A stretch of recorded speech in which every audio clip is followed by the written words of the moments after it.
Welcome back. Last week, we learned about the Attawapiskat crisis here in Ontario and briefly explored issues impacting First Nations, Métis and Inuit communities. In today's segment, let's go back to the basics. What do we mean when we say Aboriginal or Indigenous communities? What are pow-wows and smudging ceremonies? What role did history play in the current relationship we have with First Nations, Métis and Inuit communities? Joining me to discuss this and much more is Coty Zachariah, Chairman of National Aboriginal Caucus for the Canadian Federation of Students. Welcome back to the show, Coty. Thanks for having me back. So really excited to have you back on because in this segment, I'm hoping I can ask you some very ignorant type of questions, and I'm hoping you can educate all of us, including me. That's what we're here for, is to get past that initial uncomfort. Perfect. Thank you. So you're not going to judge my questions? I will not judge your questions. Perfect. So my first question for you is, which term is the most, I guess maybe the most appropriate or most appropriate to use, and what do they mean? So I've heard of First Nations, Métis and Inuit people and culture. I've heard Aboriginal culture. I've heard Indigenous culture. And then I've also heard Native culture. So which one do we use and in what context? That's the million-dollar question. It all comes down to how people choose to identify. I would say that the most accurate would be First Nations, Métis and Inuit, because that's specific of the three different groups of nations. Specific to our Canadian specific context. To Canadian context, okay. Yes. And then what about, what do some of these other terms mean? So Indigenous, Native, and Aboriginal. And are these terms okay to use as well, or no? Again, it comes down to how people feel comfortable. Personally, it differs across the country. Across the country. I don't think there's one word that kind of everybody is okay with, and that's why there's this conversation going on of, well, how do we choose to identify? Which title do we go with? Because I've heard Aboriginal, Indigenous, Native, Indian, that one. Oh, you still hear that? I still hear that, and some people own that. They try to erase the stigma from the word Indian. And power to them. Personally, I think that First Nations, Métis and Inuit is the most acceptable one, because it's more accurate. And more inclusive, I guess, and more right? inclusive, yeah. Okay. So I want to focus on a difficult one, I think. So a little bit about residential schooling and what that was. So the residential school system was designed to assimilate First Nations, Métis and Inuit culture. It was designed to take the indigeneity out of our people and to make us conform to European standards or way of living. This happened from the late 19th century all the way up until 1996. So that's 20 years ago, the last one closed. And what these schools did is they took youth from their community, sometimes forcibly, and put them in these schools where their language was banned, they had to cut their hair, they were forced to do chores, there was a lot of abuse. It did a lot of damage to our communities.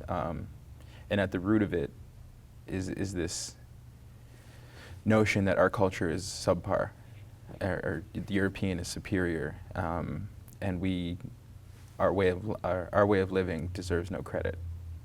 So I think that's the most problematic thing. That is the root of it. Is they try to it's erasure, it's genocide, it's cultural genocide. However you want to say it, it's total erasure of our community, because they tried to, wipe out our culture basically through schools and government policy.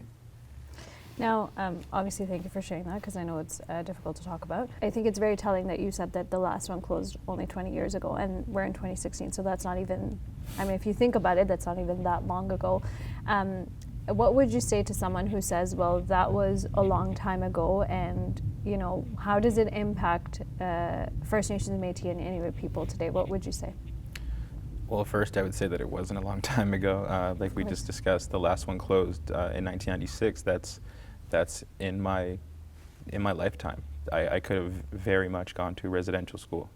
The conditions might have been a little bit better than maybe earlier in the 20th century, but nonetheless, it was still a residential school that didn't value my culture.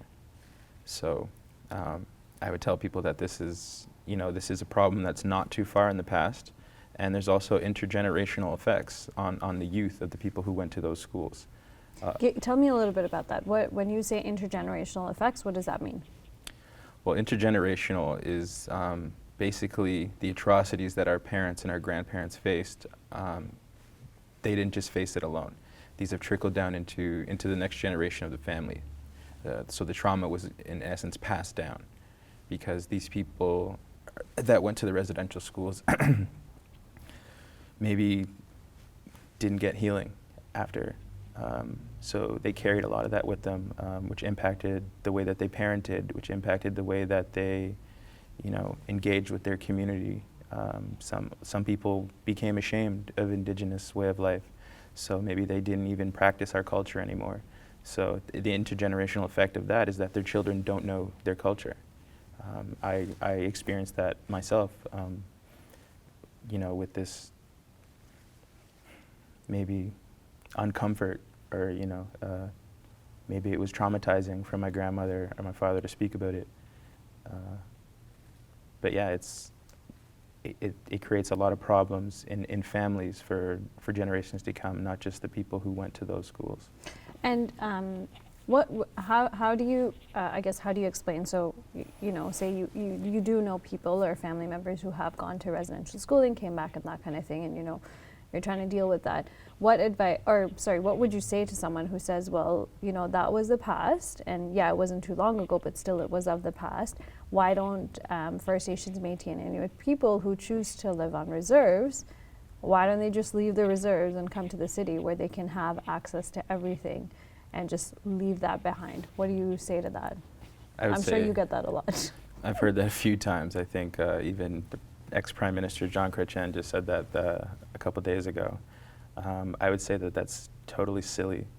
Indigenous people were displaced and put on those reserves from places like Toronto, which was formerly a gathering space. Toronto, in my language, is called Gurundo, which is called, it's the gathering place. It's where the sticks in the water. It was where nations came together. So, and then we were displaced through colonialism and put on these reserves, which now we identify with and we love, and I love my land. I personally have a boil water advisory. The water's not healthy on my community, but that's still our land. We fought for that. We've maintained it. So I think, pushing people to the fringes in some of these places, and then telling them to come back later is kind of silly. That's total displacement. Thank you for clarifying that, because I know I've heard that a lot as well. So I think your answer really helped clarify that. Mm-hmm. Can you tell us a little bit? So I know the First Nations, Métis and Inuit culture is filled with a lot that I think the broader community can learn. So I want to pick up on some of the terms that I've heard, and maybe you can explain that. What's a powwow? A powwow. So powwow is a cultural gathering of sorts. It happens all across the country. And basically, people come together to drum, to dance. People sell their wares, beaded stuff like this. You'll see ribbon shirts like this. This is a formal shirt that a man would wear. And these are all handmade by people in the community. Yeah. I get that a lot. Very people are cool. like, oh my gosh, how did that happen? And it takes a lot of time. But yeah, a powwow is a celebration of culture. And is that an annual, how often is that done? It's basically pretty much annually, but it happens all over. It happens on reserves. It happens in the city. There's lots of opportunities to go see it, and sometimes they're competition. So some of our best dancers or some of our best drummers will come together and compete, and so it's just it's a celebration. What about what's a smudging ceremony? Smudging ceremony. So smudging is how people pray. Okay. There's sacred medicines. The one that I use most is sage, and basically it's like a purification of our space to get rid of all the negative energy. When I smudge, I'll put the smoke the smoke over my head so I can have clear thoughts. I'll bring it to my eyes so that I can see clearly. I'll bring it to my mouth so that I can speak kind words. And I bring it to my ears so I can listen to the world in a good way. Also bring it to my heart as well. And this is smudging ceremonies occur before meetings, or? Smudging, I smudge every day. I smudge in the morning. It's how I connect with and ground myself into my thoughts. But it does happen at like gatherings or ceremonies, especially. It's really nice. I know I can relate because we also pray 5 times a day. So again, in the morning you start with a prayer. So I've been a part of Smudging Ceremony. So it's always, it's a good reflection of that. What's a sweat lodge? So a sweat lodge is kind of like a cleansing ceremony. It's one of our more sacred ceremonies where there'll be like a tent of sorts. I'm not sure if that's the exact word, but basically on the inside there'll be really hot rocks, and like actual hot, like actual rocks. Scalding hot rocks that the firekeeper from outside at the beginning of the sweat ceremony will heat the fire and then bring them in once they're really, really hot. And so in the middle, we call them grandfathers, the rocks. So the sweat lodge leader will pour water or medicines on these rocks, and then people will drum in there, will pray. It's a lot of reflection. It's basically a place to cleanse yourself of the negativity that you've been going through.